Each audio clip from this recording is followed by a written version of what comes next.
wanted to know, why do I keep attracting the same type of lovers? They have like trauma. Yeah. So I always have to be there for them like emotionally. Yeah. And then they don't reciprocate the energy back. I just feel like it's one-sided, it's selfish. And like I don't feel loved. I feel used. And but it's like the same person, different body. Yeah. Yeah. Awesome. Why don't you come up here for a sec? Oh Lord. Okay. Yeah. Awesome. Okay. So the way that it works in general around what we attract people based on the energies, the emotions that are stored inside of our body. So what was the question again?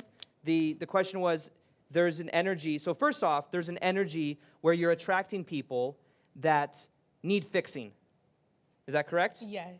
And what's the challenge again? If I want to use your language, I don't get it back. Yes. And I don't feel loved or appreciated for trying to fix them. Yes. Yeah. Well, so the thought is, if I fix them, then what happens? They love me. They love you. Mm-hmm. So if you fix them, they will love you. This is a very interesting thing to look at, because what happens is many times if we felt like mom or dad didn't see us as a kid, or we felt like there's this desire sometimes for a younger aspect of us that wants to fix mom or dad. Because if we can fix mom or dad, we can get them to love us in the way that they weren't able to. So what happens is if there's unresolved energy there, we will attract that unresolved energy because we subconsciously want to resolve it. Does this make sense? The energy wants to be resolved.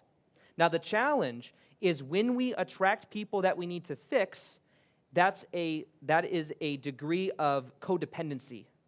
It's a codependent energy because it's also attached to outcome, right?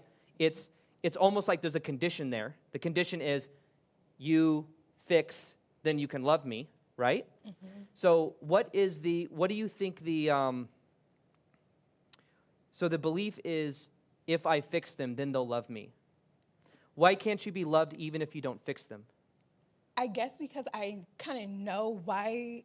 I'm aware of trauma awareness. Yeah. And sometimes I feel like they don't know that they have trauma. Yeah. So I'm like, not that I'm waking them up, but like, I'm trying to nurture them. I'm like, right. Your mom didn't love you, let me love you. And why do you feel like you need to nurture them? Because I know how it feels not to be nurtured. And I'm just trying to give them something that I know would feel good to me. I want to acknowledge you for saying that, by the way, because there's an awareness there that the energy you're putting out is the energy you want to receive. So there could be an aspect of you that actually wants that, but is looking for it in someone else and trying to give that for someone else, because if you can give it to someone else, then they're going to give it back to you. But deep down, is there a part of yourself that wants to feel that from you? Is there? Yeah. What is it? Speak into that a little bit. Well, I think I want it from someone else. I never looked at it like that I can give it to myself. Yeah. Well, what if you could give it to yourself? How? What if you could nurture yourself? I feel like it's not the same. Why not? It feels good to get it from someone else. But why? I don't know. It just does. Yeah. Sometimes it feels good to believe that other people have what's inside of us. Because also it allows us to put the story outside of ourselves. Does this make sense? Because then the energy goes, it may be easier to say these people need to be fixed, and if I can fix them, then I can feel loved because then they're going to love me back. May be easier than taking on the responsibility of I can be with myself and nurture that aspect of myself, which means taking responsibility for the energy. Does that make sense? Yeah. So it's almost like the thing is our energy gets projected outwards, and believing that it feels better when we're receiving it from someone else. Now, the thing is life is a mere reflection of the energy we're embodying. So we ultimately can't receive what we don't believe what we believe we don't deserve. Mm-hmm. So what we believe we deserve is what we get, or don't deserve if we believe we don't deserve it. So is there a part of you that maybe also believes that someone is your sense of self-worth tied to your ability to give? Yes. Yeah. Yeah. Thank you for that honesty, Yeah. by the way. So what is that story, that belief there? I feel like you accept me and like I belong somewhere. Yeah. That you accept me. I feel like accepted Yeah. because I'm doing something for you. Right. So your sense of self-worth or worthiness is tied to what you do. Mm-hmm. Is that correct? Yes. I see. Joy, can you go into the back room and get that bag? Thank you. Just wait. We have something coming. So there's a belief there that you are, and your identity is connected to what it does. Like, the energy is connected to, I am worthy if I give, and that's connected to my sense of worthiness. Yes. Is that correct? Yes. Okay. Is that true? Yes. Is it? Because if I didn't make people feel better, or if I didn't do what I do, I wouldn't feel good. I would feel worthless. You'd feel worthless. Yeah. So you don't have value for being you. You have value if you're able to fix or to help someone else. That's how I feel. Yes. Well, I understand it's how you feel. Yeah. Now, a lot of times we will feel, and you just put it to the side. We will feel in alignment with what we believe. Does that make sense? Yeah. So the key to this is understanding that energy inside of ourselves of what we are. It really comes down to worthiness, right? Mm-hmm. Being worthy. So what you're saying is you don't believe that you are worthy for being you. You are only worthy for what you do or being able to fix other people. That's true, yes. So when did you decide that it was your responsibility to fix other people? Ooh. I don't know. I've just always been this way. You've always been this way. Always been like nurturing.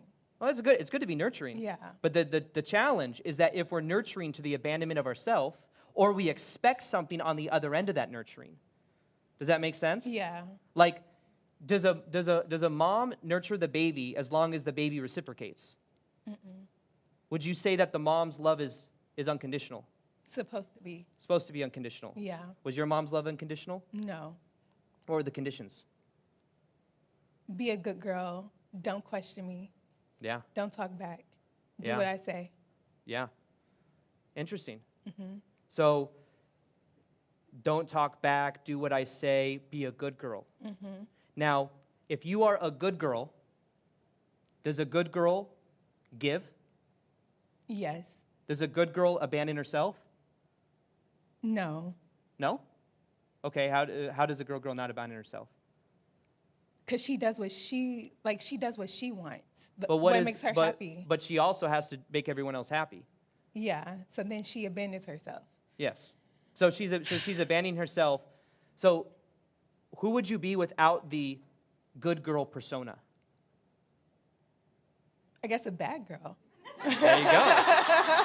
Now, here's the thing. Let's see over here. So over here,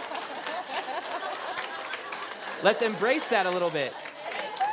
So first off, I want to acknowledge you first off. That's awesome.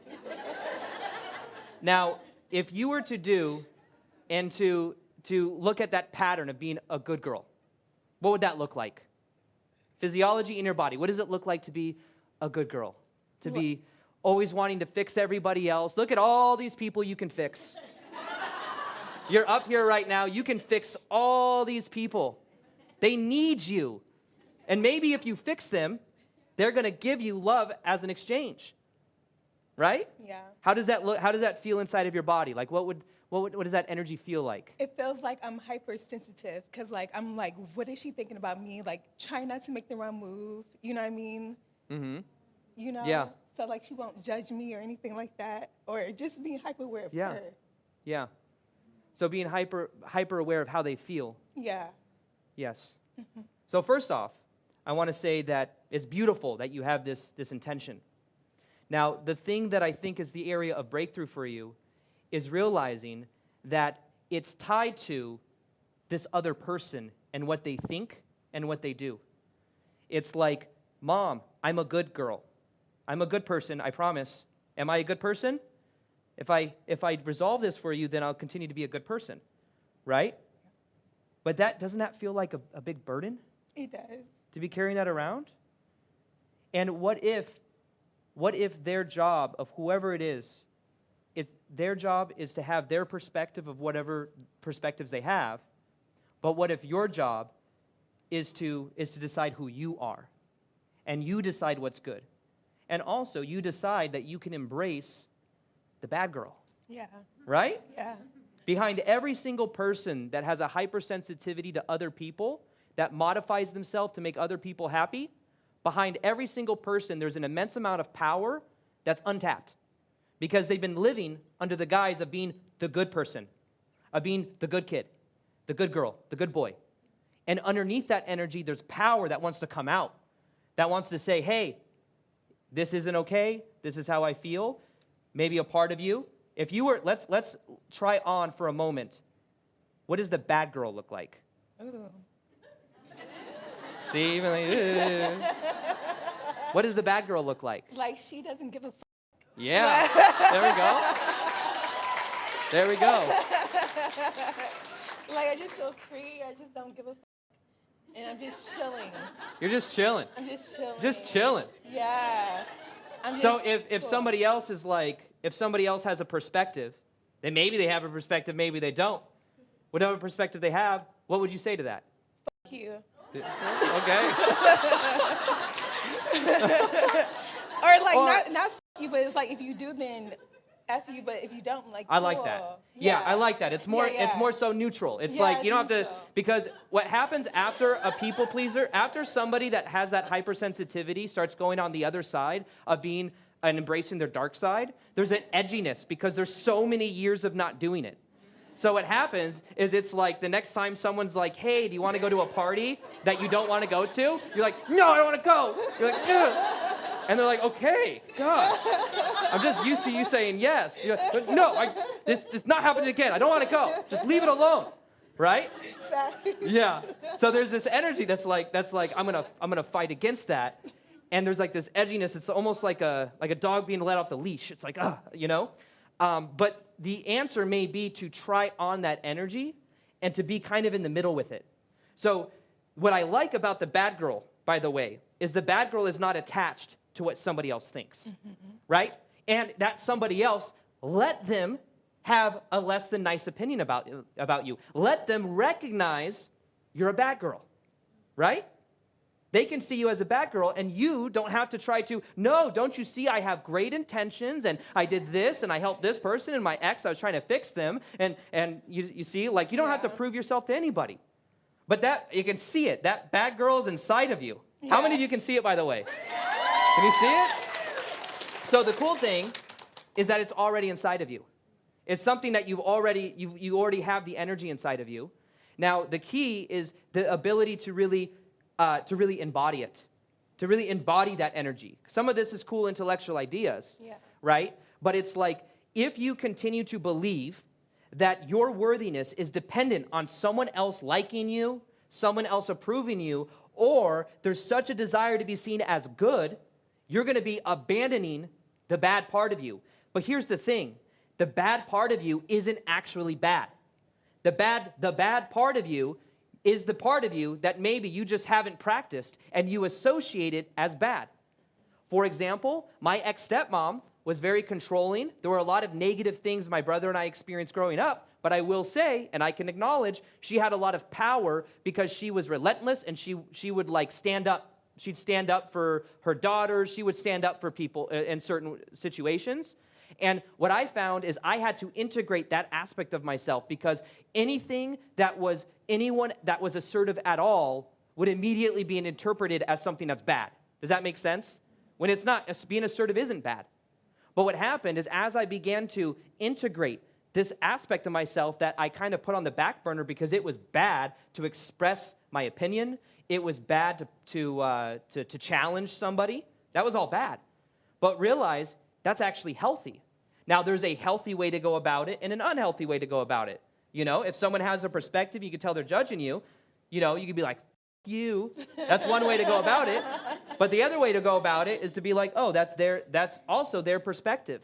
You know, there's like, everyone's going to have their own perspective. It's not your job to manage their perspective. Just like your boyfriend, or the person, was it your ex or your? It was a situationship. Situationship, got it. Which, by the way, a lot of times in situationships, people abandon themselves to be in the situation. Yeah. Because did you want it to be a situationship? No. Yep. So then abandonment can come on the back end of that, when in fact that was something where you already had to abandon yourself to be in it. But see, the thing is the people you attract into your life are a reflection of what you believe you deserve, and also of the energy you are enabling. So when you have a secure attachment style, imagine it's like you're looking for people to play the games that have been on autopilot, right? So you're like, okay, I'm going to play the game where I find someone that's broken, that I can fix, and if I give them what they need and I fix them, then they're going to love me. And then you go out into the world, and you might meet people that are great candidates. One of two things are going to happen. Either you're not going to see them because they're in a different energy, and they're like, hey, I don't play that game. Or you're going to look at them, and you're going to go, boring, right? And there's a part of you that's just used to playing that game, right? So part of it is a selection. It's a selection thing, part of it. Part of it is a selection thing. You see someone that looks kind of broken, it's like, I'm attracted to that because there's something I can fix, so I can finally show you how worthy I am. The challenge, though, is that your worthiness is only connected to what you do because you believe it is. You believe that that's the case, right? So, for example, if we were to take this baby right here. Everyone look at the baby. Isn't it cute? I want you to hold the baby, okay? So if you're holding the baby, now, as you hold the baby, is this baby worthy for what it does? Yes. Okay. What does the baby have to do to be worthy? Just be a baby. Okay. But what if the baby's like, I'm not going to be a baby? What would an example be of the baby not being a baby? There is not one. So is the baby connected, is the worthiness of a baby connected to what it does? No. Then what is the worthiness of a baby connected to? Like her spirit, like. Yeah. Yeah, her spirit. Yeah. So could we say that the baby is worthy for being a baby? It's just worthy because it exists. Yes. Now, do you see how the difference in the energy is that the baby is worthy because it exists, right? Yeah. What if we put the baby here and we said the baby is only worthy when the baby is not crying? You hold that. Yes. The baby is only worthy when it's not crying. The baby is only worthy if it sleeps for 7 hours a night. That's when the baby is worthy. And by the way, be a good baby. Be a good baby. Right? Does this seem kind of silly? Yes. Yeah. Yeah. So if we were to look at that energy, for many of us, the baby that may represent, like, who did we have to be growing up to get the love and approval of mom and dad, right?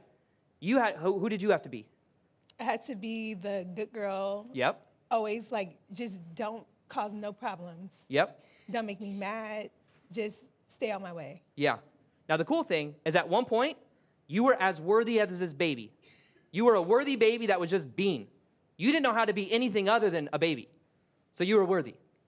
So because of that, then what happened is that along the way, something happened, mom or dad or something happened, and they said, you be a good girl. You will be good. You will be this. You will be that. And you said, okay, I will be good. I will fix. I will help. I will make these things my responsibility, because if I give to you, then you will give back to me, and you will deem me as the good baby, the good kid, the good girl. Mm-hmm. Does that make sense? Yeah. So in essence, what is the breakthrough here for you so far with everything that we're mentioning? I would say that I'm worthy. Yeah. Because, people say, I heard that before, like, you're worthy, but it just never stuck to me. But when you brought the baby out, I'm like, okay. Isn't that interesting? First off, seriously. It's interesting, right? Because it's so easy for us to see that a baby could be worthy, right?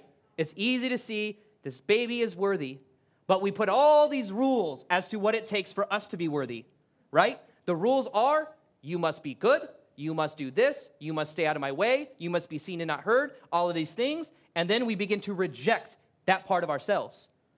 And then we continue to bring those with us throughout our whole entire life, right? We continue to bring that to us, and we just keep those beliefs on autopilot because we simply believe that instead of you just being who you are, and that is enough, we've decided the baby has to do something to be worthy.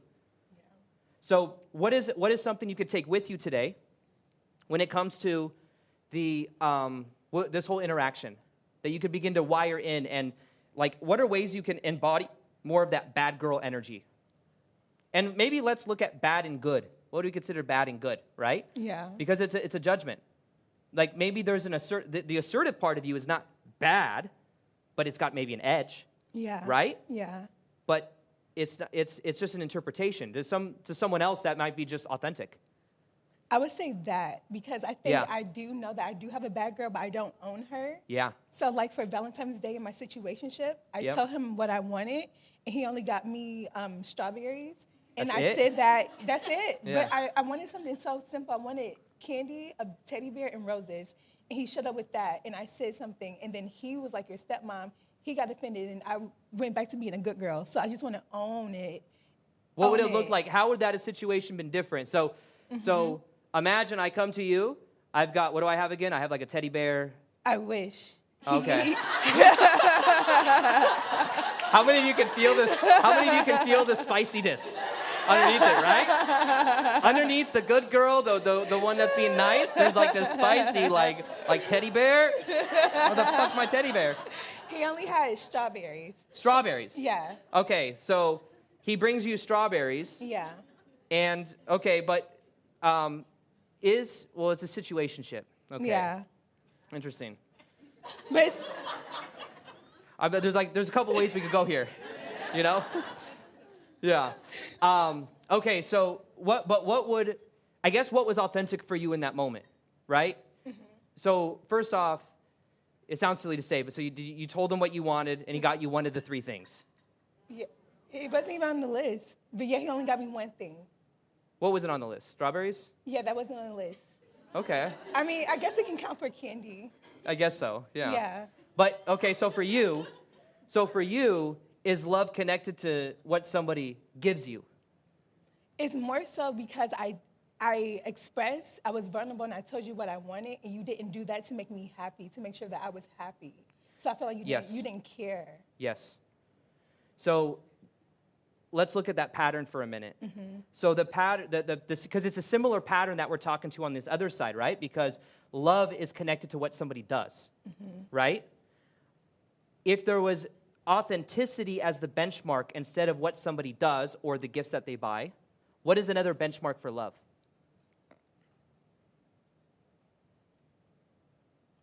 First off, if this is a situationship, do you want it to be a situationship? I think we already said that, right? Yeah, no.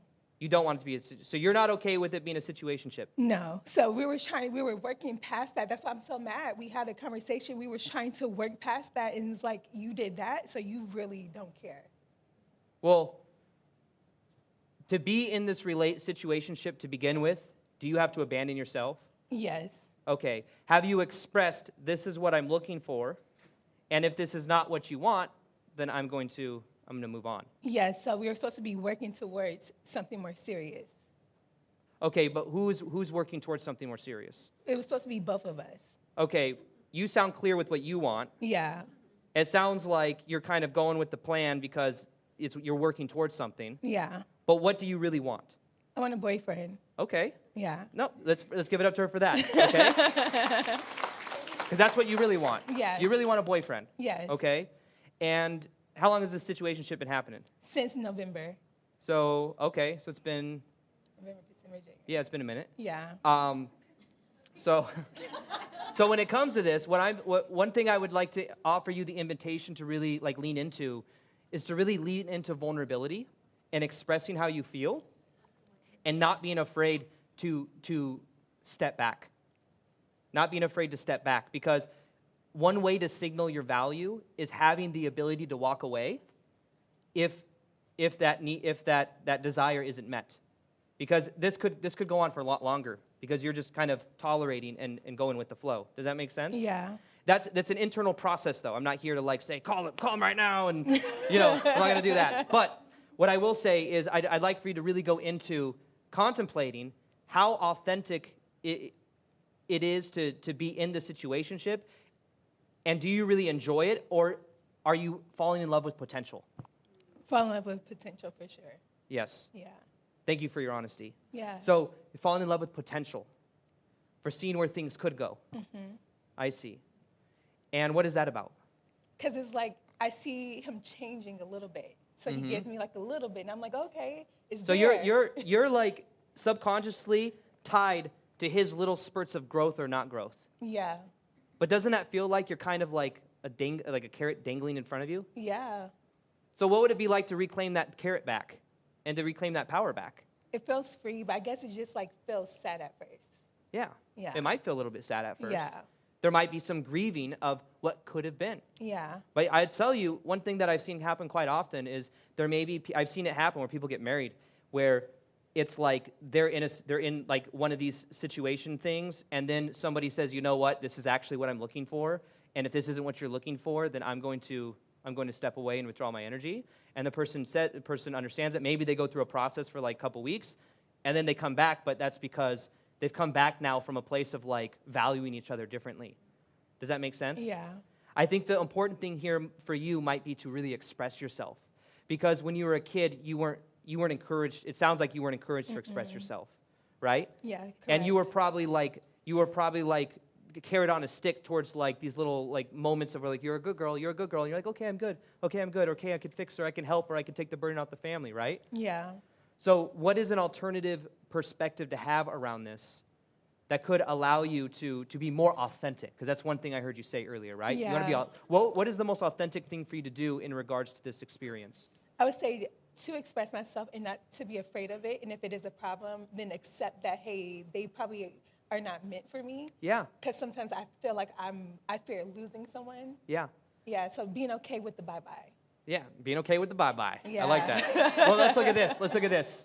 Okay, so how does the good girl part of you respond, like thinks differently, right? Yeah. How does that version of you is what? She's like people pleasing, like, oh my God, like you got mad? Like, okay, I'm Yeah. sorry, I didn't mean it like that. Yeah. Yeah. Maybe the moment feelings. there's tension, you alter your frame, and you're like, it's okay, we can just keep seeing where this goes. Yeah. Right? That's the good girl. Yeah. Now, how does the bad girl part of you respond? So let's say you go and have this conversation, and he might test you or be like, see how firm your frame is, Yeah. right?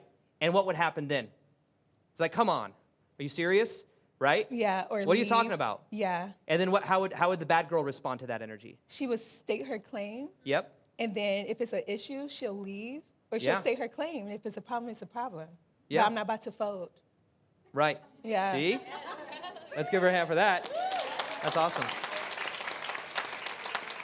So what is it that you actually want out of all the patterns that we've talked about today? Mm-hmm. What is the thing that you're most excited for, that you want?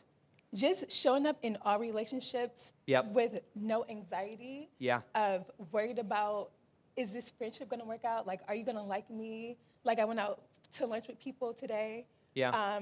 And I just was trying to be more present. Like, it's okay. Beautiful. Like, Yeah. they're going to like you, and if not, then it's cool.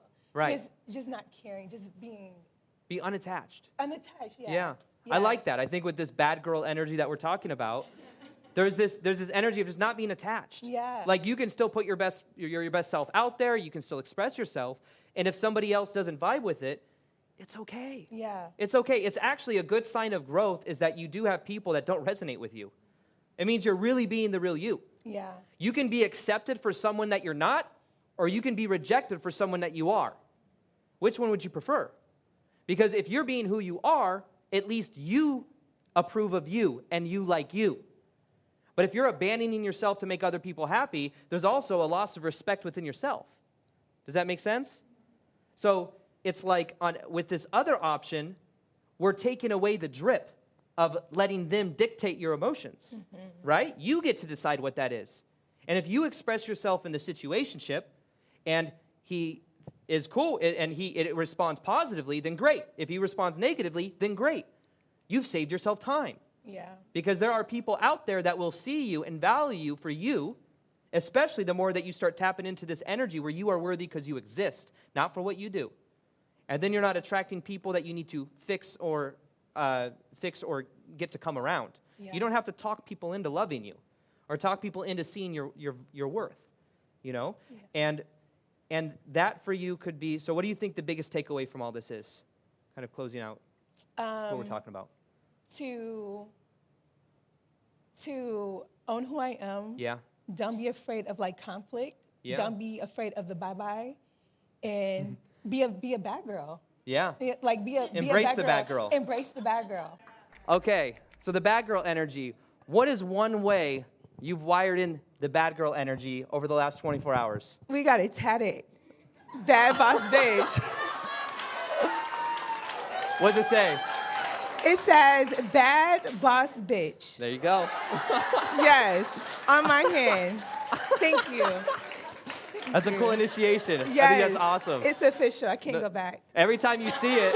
Now, the important thing is that tattoos have the meaning that we give them, right? Every time you look at that or you see it, you can remember that energy. The energy difference, because remember what the energy difference was that when you were playing out the energy of being the good girl, the good girl that wants someone to think a certain way and feel a certain way, and if you could fix them, they're going to reciprocate. But then the bad girl energy, right? Yeah. Which is what? I'm worried about me. I'm worried, like, if you come into my life, are you making me feel good? Right. I'm not going to question that anymore. Yeah. I'm not going to fold to make you happy. I'm happy. And that's a powerful energy shift, isn't it? Because we'll give it up for her. Thank you. So one is, how do I get you to change so that you can change how I feel? The other one is you're making a choice about who you are, knowing that how and they respond isn't reflective of anything that you have to take on, and it's not something you have to perform or prove yourself to. So let yourself, every time you remember that, every time you see that, that's fresh. Yeah. I can tell. When you get a tattoo, it's like really dark in the beginning, and then it starts to fade. Yeah. Well, awesome. I'm going to get it. Yeah, you're gonna see it, and you're gonna be able to remember that. So thank you. Awesome. That changed my life. I thought that was cool. I appreciate you. Thank you. Thank you.